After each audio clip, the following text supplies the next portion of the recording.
The pandemic has unleashed anti-Asian racism in New York City and across the country, ranging in intensity from verbal to physical assaults. In response, the Asian American Federation has been leading efforts to safeguard the Asian American community.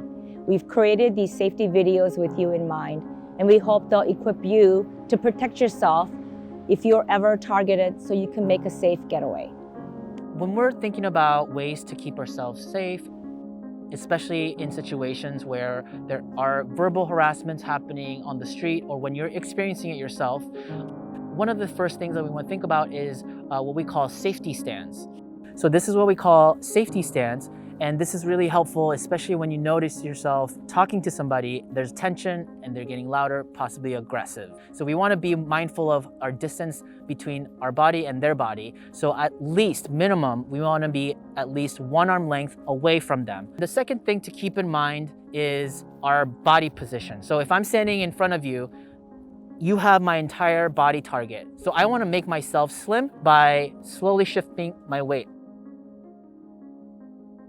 Again, this is not only helping create a little bit more distance, but also make my body slimmer. So they have less target to work with. The last thing is thinking about where your hands are. When these things happen and the person is in front of me, they might get escalated to a point, they might start randomly throwing a punch. If my hands are in my pocket, it's gonna take some time to get them out. Or if they're here, this is showing agitation sign, and I have to pull my arms. So ideally, we want to keep our hands up somewhere in the shoulder. You could do one of these. Some people feel comfortable doing this. Some people, they do this. Some people do this. Whatever the case may be, you want to keep your hands somewhere within this vicinity. And the nice thing about this is this positionality, or I guess hand gesture, is just as effective as our fighting stance. So if we need to block our head, right here, our hands are here. If we need to strike, our hands are already here. I don't want my hands in my pocket because even for a fraction of a second, this and this is too slow, or this is too slow.